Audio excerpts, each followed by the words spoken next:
Kviečiame į sraigių pamokėlę! Kviečiame į sraigių pamokėlę.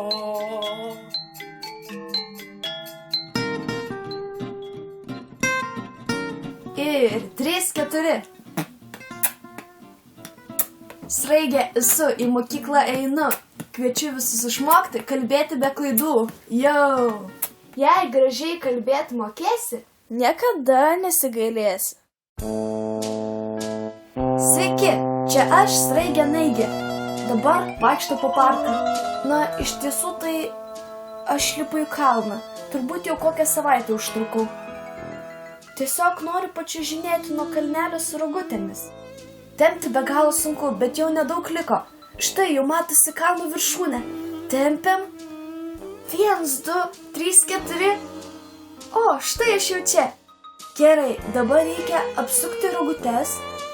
Užkeliu vieną koją, užkeliu kitą, atsispiriu su savo rankelėmis ir čiuožiam! Kaip linksma, vėjas šiaušia mano plaukus.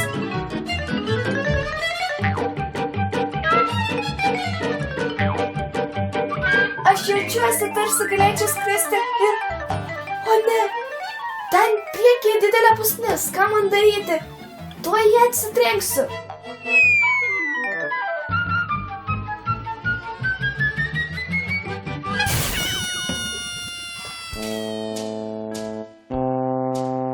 Oi, kaip buvo linksma, tik dabar aš taip sušalau ir sušlapau. Nieko, tuoj ištrauksiu rogutes, nusipurtysiu sniegą. Kas čia dabar? Negi kažkas man atsiuntė žinutę. Tuoj išsitrauksiu mobilųjį telefoną. Taip, tikrai kažkas atsiuntė žinutę. Čia Gigutė. O kas čia per keistas tekstas? Nesuprantu aš čia nieko. ZDR Naigė. KUVK. Pamajakink. Davai. Nieko nesuprantu. Ką čia rašo Gutė? Gal jie gaudo nusikaltėliai? O gal į tą paslaptąją agentę ir atlieka žvalgybos užduotį? Ne, negali būti, tikrai ne žvalgybos užduotis. Juk tai be galo įdomu, ji būtų ir mane pasikvietusi. Verčiau pati ją aplankysiu ir išsiaiškinsiu. Geriau dar apsiginkluosiu lazda ir pasiimsiu savo karinį slieką Reksą. Reksai, nesikandžiok, sėdėt. Paimu pavadėlį, užsegu jam. Eime, tik būk arčiau manęs, aš labai bijau.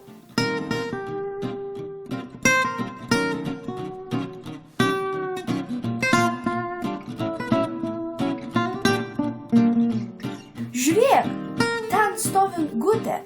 Nebijok, Gutė, aš tave apginsiu. Bet kodėl tu slapstaisi? Negi tave kažkas gaudo. Galbūt kokie plėšikai? O gal tu vykdai slaptą užduotį? Ko čia prisigalvojai? Niekas manęs nepersekioja. Manęs nereikia ginti. O kodėl tu man atsiuntei slaptą žinutę?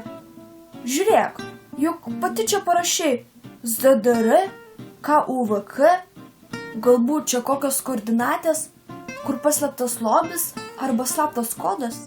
Čia visai ne kodas. Aš tik norėjau paklausti, ką tu veiki ir paprašiau paskambinti. Kitą kartą geriau rašyk nesutrumpintai ir lietuviškai žodžiais.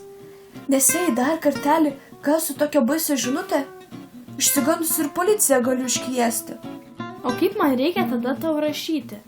Labas, Gutė, ką veiki? Jei gali paskambink man iki. Puiku. Tada nuo šiandien tau rašysiu būtent taip. Labas, Gutė, ką veiki? Jei gali paskambink man iki.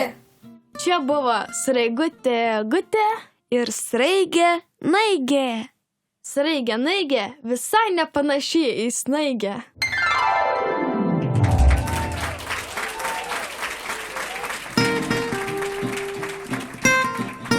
Sraigė esu, į mokyklą einu. Kviečiu visus išmokti, kalbėti be klaidų. Jei gražiai kalbėti mokėsi, niekada nesigailėsi.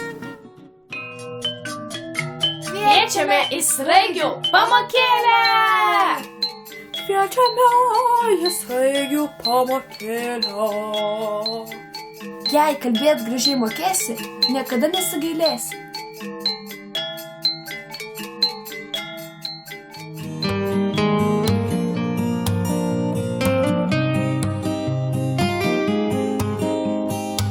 Po vienu tiltu, vieną blankų vakarą, kažkas pabėrė miltų ir pabėgo, atsisuko atgal.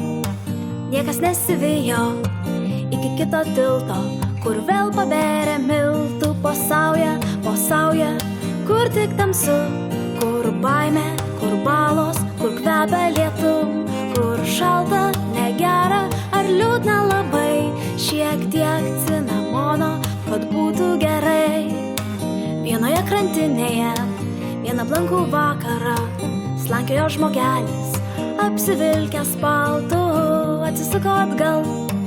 Iš kišenių byrėjo miltai ir cinamonas, o takelis kvepėjo po sauja, kur tik tamsu, kur baimė, kur balos, kur kvepia lietum, kur šalta, negera ar liūdna labai, šiek tiek cinamono, kad būtų gerai.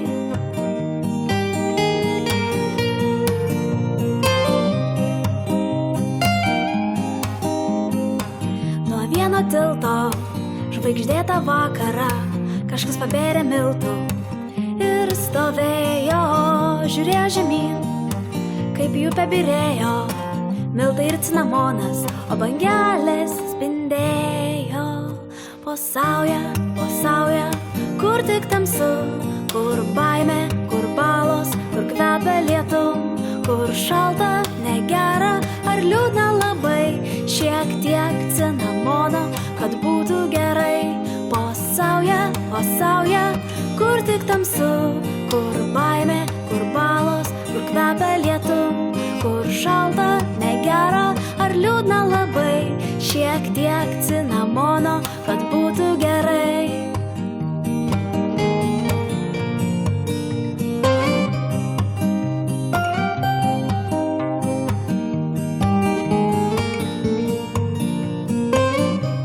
Laidą remia Spaudos, radijo ir televizijos rėmimo fondas.